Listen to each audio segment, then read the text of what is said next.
mélanger des pommes et des poires. Oui, je vous force pas. Plus on est, plus c'est drôle en fait. L'important c'est de partager ce moment. Je crois que oui. C'est très bizarre. C'est génial. Ça, je pourrais en écrire tout. L'invité du matin.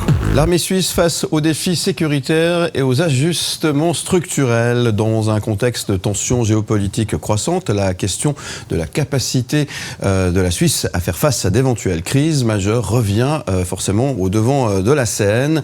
Le divisionnaire Renald Dro, commandant de la division territoriale 1, détaille avec nous les priorités opérationnelles et les adaptations concrètes de l'armée face à un environnement en mutation. Nous évoquerons également avec lui la décision du Conseil fédéral qui entend limiter les passages vers le service civil, notamment pour les militaires ayant déjà accompli une partie de leur formation. Objectif, réduire le nombre d'admissions de 6600 à 4000 par an en durcissant les obligations des civilistes, sans toutefois garantir un renforcement automatique des effectifs militaires. Divisionnaire Renald Dro, bonjour. Bonjour. Merci d'être avec nous ce matin pour nous aider à décortiquer un petit peu ces différents sujets que j'ai évoqués en introduction. Divisionnaire Dro, l'armée a traversé une zone de turbulence aujourd'hui, parce qu'on entend beaucoup de choses. Oui, on entend beaucoup de choses. D'un autre côté, si on regarde ça avec un peu plus de distance, si on fait un zoom, je pense que la société en général, l'Europe, enfin on pourrait dire le monde, est dans une phase de turbulence. C'est vrai que tout a changé. On va dire, on prend la phase Covid comme étant un milestone, un moment clé. C'est vrai que tout est devenu beaucoup plus tendu, plus rapide, plus extrême presque, que ce soit dans la politique, dans l'économie, mais aussi dans l'armée. Et donc on est dans l'urgence. Et ça, c'est le mot qu'on doit retenir. On est dans l'urgence parce que les intentions sont clairement exprimées et nous ne sommes pas prêts. Et donc c'est vrai que l'armée aussi se trouve dans cette phase. Le bateau au milieu d'une mer très incertaine, les vents sont contraires, et donc il faut mettre des capitaines et des gens qui puissent tenir la barre, et c'est ce qu'on fait. D'un autre côté, on a l'habitude, parce que nous gérons les crises, c'est notre métier. Donc il n'y a aucun mouvement de panique, on reste pragmatique. Pas de panique à bord. Non, absolument pas. On reste pragmatique, on cherche des solutions qui sont faisables, et on essaie de faire le maximum avec ce qu'on a aujourd'hui, tout en se positionnant sur quelque chose qu'on devrait avoir. Ouais. Vous parlez de capitaine, ils changent les capitaines. Absolument. Alors déjà au niveau politique, nouveau conseiller fédéral en charge de l'armée, mais aussi effectivement au niveau de la direction de l'armée. En soi, il y a pas mal de changements dernièrement. Des démissions, des enquêtes, des audits, des scandales, tout ce que vous voulez, appelez ça comme vous avez envie. Ça vous perturbe, ça vous fragilise un peu tout ça ? Encore une fois, c'est quelque chose, nous le vivons un peu différemment parce que les annonces qu'il y a eu, à part je dirais celle peut-être du renseignement, Monsieur Dusset qui a pris une décision personnelle presque en disant voilà, je suis fatigué, mais en ce qui concerne en tout cas notre chef, le chef de l'armée, il avait clairement dit au début de son mandat qu'il partait pour 5 ans. Les 5 ans sont arrivés au bout. Je veux dire, il n'y avait pas de surprise. La surprise est l'accumulation d'informations qui fait penser effectivement que tout le monde lâche le bateau au même moment. Mais c'est vraiment pas ce que nous on vit de l'intérieur. Et ça, c'est qu'un élément très épidermique, parce que derrière il y a la milice, derrière il y a les commandants de milice, derrière il y a des jeunes officiers, des jeunes femmes qui s'engagent chaque année pour faire leur cours de répétition, et là il n'y a aucun doute, il y a pas ce symptôme de dire on a un problème. Donc voilà, de l'intérieur on n'a pas ça. C'est vrai que c'est des phases compliquées parce qu'il faut beaucoup expliquer, on aurait beaucoup d'autres choses à faire que d'expliquer. Nous on doit se préparer, s'entraîner, rendre crédible cette armée, mais malgré tout voilà, c'est des passages obligés. Et puis chaque changement, vous le savez très bien, c'est aussi une chance. C'est aussi une chance parce qu'on a de nouvelles idées, de nouvelles têtes, et je pense que dans cette phase où tout va très vite, je pense que la durée peut-être des fonctions créées devrait être un peu plus courte. C'est vrai que 5 à 6 ans, c'est quelque chose qui est tellement usant, qu'il faudrait peut-être avoir des gens qui restent plus courts, mais qui effectivement peuvent garder l'énergie, ce pace, ce drive, pour pouvoir tirer cette boutique, qui est très lourde, qui est compliquée. Donc donc il faut voir, et c'est un aspect aussi qui peut être positif. Ça, c'est des affaires, on va dire, internes au pays, effectivement, mais aujourd'hui, on voit ce qui se passe un petit peu hors de nos frontières. En quoi la guerre en Ukraine, par exemple, impacte-t-elle concrètement votre mission aujourd'hui ? Après, vous savez, avec l'armée 21, c'était en 2003, on avait positionné l'armée comme étant principalement un outil à disposition des autorités civiles, aide en cas de catastrophe, sauver. Et tout à coup, avec la guerre en Ukraine, on se rend compte que la mission principale, qu'on avait un peu mise de côté, on appelait ça garder la compétence, on doit la remettre en avant, la défense. Et on a créé un trou énorme. Alors pas que chez nous, on voit tous les pays européens, un peu partout, on essaie de se rééquiper, de se réarmer. Ça s'est perdu tout ça. Ça s'est perdu. On a perdu non seulement l'équipement, on a des équipements qui sont vieux, qui sont en bout de piste. Malgré tout, il faut s'entraîner. C'est un peu comme si vous étiez dans une compétition technique où vous avez besoin d'un vélo, et puis vous entraînez avec un vélo d'il y a 30 ans. Certes, on peut s'entraîner, et vraisemblablement pour la résilience, c'est pas mauvais. Mais le jour où la compétition aura lieu, il faudra quand même être assumé que vous avez un vélo qui a 30 ans d'âge. Et donc on arrive certainement à compenser à travers le talent, la discipline, ce qui fait la particularité de la Suisse. Mais aujourd'hui, ces jeunes qui sont dans les rangs ont le droit, d'autant plus que c'est des miliciens qui n'ont pas signé pour être dans les rangs, d'avoir du matériel qui soit moderne, d'avoir un équipement qui puisse les protéger et d'avoir une chance, dans un affrontement, d'être au même niveau. Et ensuite de faire la différence par cette perception et la connaissance du terrain, parce que nous serons dans la défense. Donc oui, ça a changé énormément. Et encore une fois, dans l'urgence, parce que les intentions sont claires. Les intentions du président russe sont claires. Il ne perd pas 1000 à 1500 hommes par jour, uniquement pour ces terrains en Ukraine. Il y a plus, et on le sait. Il y a plus, il y a quelque chose qui se prépare derrière, évidemment. Et c'est pour ça que vous avez distribué ces fameuses notices PRU qu'on a reçues dans nos boîtes aux lettres, notamment dans le canton de Vaud, ces points de rencontre d'urgence aussi. Ça fait un peu... Ça fout la trouille. Non, mais ça fout la trouille, quoi.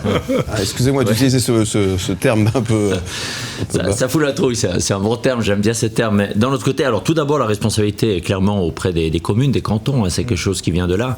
Mais c'est bien. Pourquoi c'est bien ? Parce que nous sommes rentrés, et moi je suis de cette génération bénie, dorée presque, qui n'a vécu aucune guerre. On dit aucune guerre, mais si on regarde l'Europe de ces derniers 50-60 ans, il y a bien sûr eu des guerres. Mais disons pas directement, on n'a pas été confrontés, et donc on a pu profiter. Et ce mode de profitage, ce mode de zone de confort, ce mode de pouvoir se mettre tous les soirs sur un sofa devant la télé en regardant Canal+ ou d'autres émissions, c'est quelque chose qu'on s'est donné. Et dès qu'on enlève quelque chose, ça semble être la panique. On doit se réhabituer à vivre dans un monde dégradé. Dégradé dans le sens que peut-être on aura à un certain moment pas ou peu d'électricité, on n'aura peut-être pas l'eau toujours, et il faut qu'on puisse tenir. Nous, on peut arriver dans les 24 à 72 heures. La police et les autres services de secours, ils ont aussi un temps de latence. Si l'individu, si la société nous permet, nous, les instances de sécurité, de pouvoir avoir ce temps sans qu'ils soient au bas de leur immeuble, déjà en train de pleurer parce qu'il n'y a pas d'eau, je pense que toute la société serait beaucoup plus résiliente. Et je pense que la responsabilité, c'est une responsabilité qu'on doit partager. Elle n'est pas seulement dans nos mains. Et je suis convaincu que la Suisse a cette force. Il faut juste nous la réapproprier. Aujourd'hui, en ce moment, c'est maintenant. On n'a pas le temps. Divisionnaire Reynald Draud, merci d'être avec nous. On marque une petite pause, on se retrouve dans un instant pour continuer de débattre avec vous autour de ces questions qui animent en tout cas les médias et l'armée en ce moment. Pas mélanger des pommes et des poires. Oui, je vous force pas. Plus on est, plus c'est drôle en fait. L'important, c'est de partager ce moment. Je crois que oui. C'est très bizarre. C'est génial. Ça, je pourrais en écrire tout. L'invité du matin. L'armée suisse face aux défis sécuritaires et aux ajustements structurels. On en parle ce matin avec notre invité divisionnaire Reynald Draud. Merci d'être avec nous. On a parlé tout à l'heure de toutes ces choses qu'il faudrait remettre en place. Faut pas qu'on soit dans la panique, mais il faut qu'on soit quand même, attentif, prêt en tous les cas. Et là, on n'est pas trop préparé. Il y a quand même 2-3 choses à revoir. Et forcément, ça nous amène à cette question au niveau du budget, parce que c'est toujours le budget qui fait aussi que les choses peuvent avancer. Donc le budget de l'armée doit forcément augmenter. C'est indispensable aujourd'hui. Oui, c'est indispensable. On a effectivement pris du retard, comme tout le monde, ce fameux dividende de la paix qui nous a tous profité. Foncièrement, comme personne et comme père de famille, j'aimerais que ça continue, mais on est réaliste et puis j'ai aussi un métier, une responsabilité. Donc oui, c'est urgent. On travaille aujourd'hui avec des équipements qui sont obsolètes, voire même en limite. C'est-à-dire qu'on a pratiquement la plupart des matériaux qui sont les matériaux prévus pour la défense qui sont aux soins intensifs. Alors, les soins intensifs, ça coûte extrêmement cher. Et lorsqu'on ressort ce matériel pour le redonner à la troupe, il fonctionne pendant quelques temps, quelques cours, et ensuite, il faut de nouveau le porter au service. Les pièces de rechange sont très chères. Les munitions, on a des munitions pour l'instruction. Enfin bref, je ne vous parle pas de l'infrastructure. On a partout, dans tous les domaines, créé des lacunes. Encore une fois, au plus mauvais moment.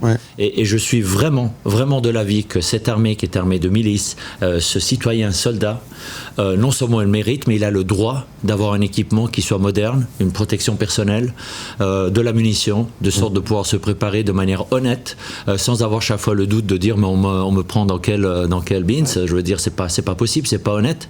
On n'est pas dans un métier où on peut improviser. Il faut qu'on soit professionnel.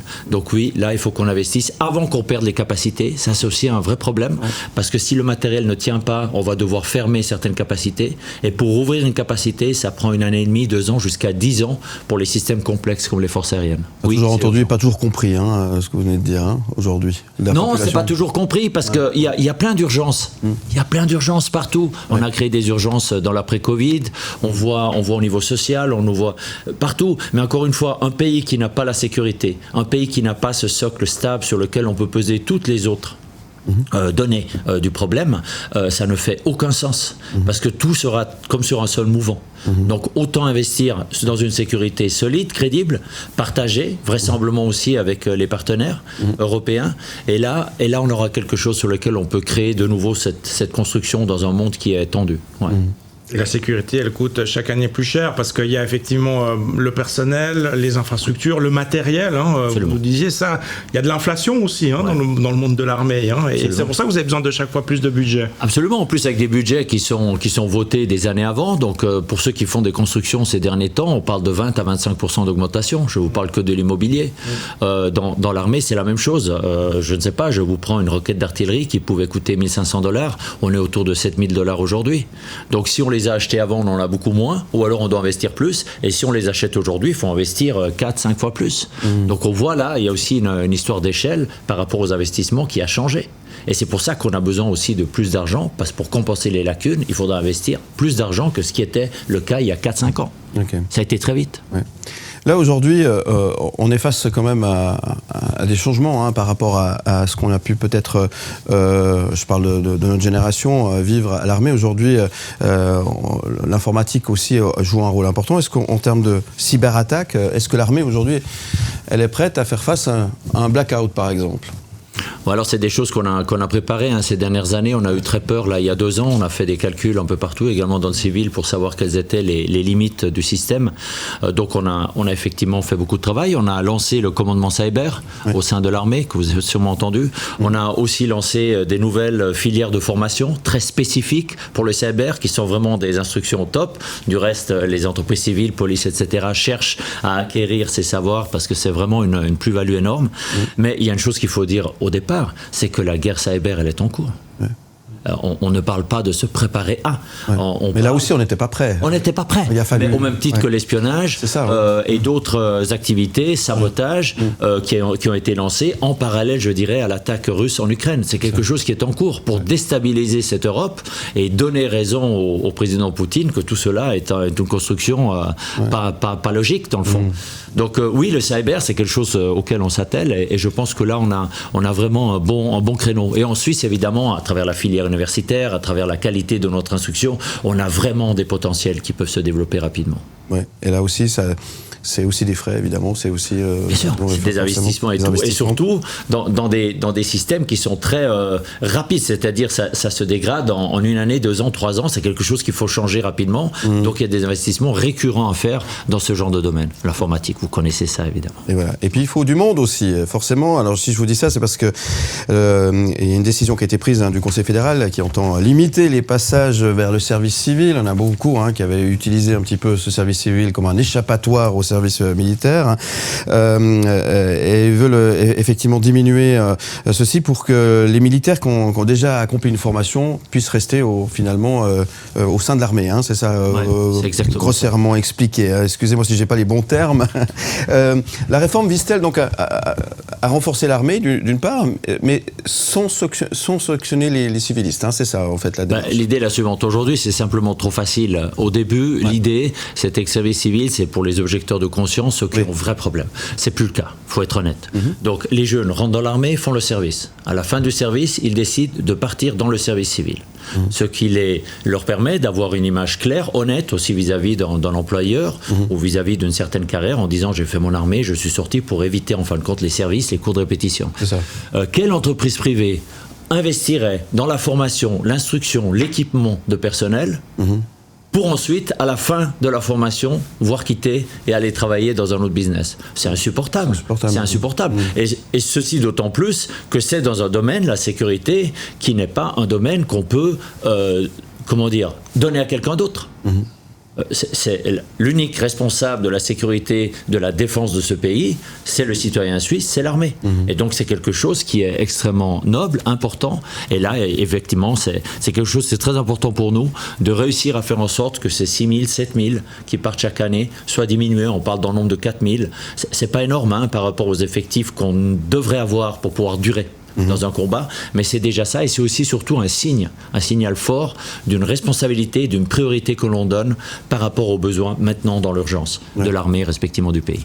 Aujourd'hui, il y a un manque de main-d'œuvre. Vous craignez un manque de main-d'œuvre aujourd'hui ? Oui, c'est-à-dire que par rapport à une action, à une opération de défense, de protection du territoire qui pourrait durer des mois, et l'effectif aujourd'hui d'environ 120 000. Évidemment, ça dépend de la menace, de l'adversaire et tout, mais les gens vont s'essouffler, vont s'utiliser, et donc il faut pouvoir faire des rocades. Nous, on planifie sur environ 6 mois, et pour ça, il faut du personnel. Il faut plus de personnel, de sorte de pouvoir durer.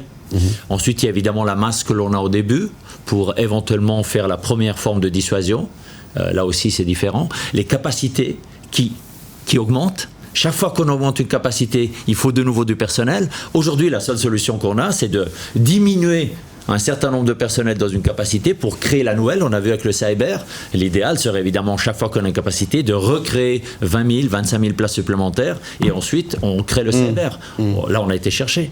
Donc vous voyez, on est chaque fois en train de rebalancer des forces, mais on fait quoi ? On rend plus faible une force qui était solide et on crée la nouvelle sur quelque chose qui est... Ouais, c'est un début. C'est un début. Ouais, c'est un début. Fragile, le tout est très fragile. C'est ça. On n'a pas cette masse. Donc cette révision de la loi, est-ce qu'elle répond finalement à un réel besoin de sécurité dans une pression aujourd'hui politique importante ? Oui, je pense qu'elle est nécessaire. Elle est nécessaire dans le sens, c'est-à-dire dans l'action et dans les conséquences qu'elle aura, pour autant que ça passe. Et elle est nécessaire dans la discussion. Parce que la discussion aussi est importante, parce que ça permet aux politiques, aux décideurs de positionner un certain argument, de donner des réponses, de faire comprendre et peut-être aussi de reprioriser. Je pense que c'est ça surtout qui est intéressant en ce moment, c'est également d'avoir ces discussions à la table. Même si elles ne sont pas toujours très agréables, ça permet malgré tout de se faire entendre et j'espère aussi de pouvoir convaincre.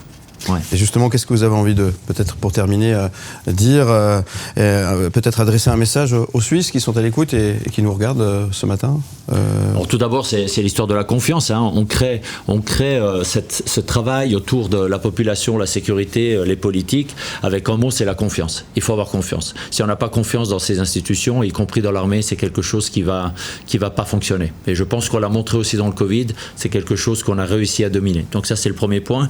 Deuxièmement, redevenez acteur également vous dans cette thématique. On a vu avec le PRU, la résilience, recréer cette zone d'inconfort, se préparer à ça, sortir quand il fait moins 10 degrés, aller au froid, ne pas toujours chercher à se protéger. C'est quelque chose qui physiquement est aussi important. Parce que quand on est resté 1 heure sous la pluie et qu'il fait froid, on sait ce que c'est. Là, la jeunesse, elle a un peu perdu ça. Pas tous, on a des gens admirables, mais je pense que c'est une deuxième chose. Et puis n'oubliez jamais qu'on n'a pas de Suisse B. On n'a pas de plan B. Ce tout petit bout de terrain au milieu d'Europe, qui est quand même un sacré bijou, on en parlait avant l'émission. Si vous avez un bijou à la maison, ça peut être vos enfants, votre femme ou des valeurs, vous les protégez, vous les défendez. Et donc ce petit bout de terrain suisse vaut la peine d'être défendu, d'être protégé. Et c'est ce que je m'emploie à faire depuis 34 ans dans cette armée. Merci beaucoup, divisionnaire Reynald-Dro. Merci d'être venu éclairer notre lanterne sur tous ces sujets qui nous turlupinent un petit peu quand même, il faut bien le dire. On vous souhaite une belle journée. Et qu'est-ce qu'on peut vous souhaiter à vous ? De garder cette énergie, car on en a besoin, j'en ai besoin moi personnellement, j'aime ça. Et deuxièmement, je pense que mon métier, mes troupes, mes soldats en ont besoin. Ouais. On vous le souhaite. Merci Reynald-Dro. On a besoin de vous surtout. On a bien besoin de vous. Merci, et merci beaucoup d'être venu répondre à nos questions en direct ce matin. On vous retrouve en podcast et en images sur le site mlemedia.ch. Où tu veux. Comme.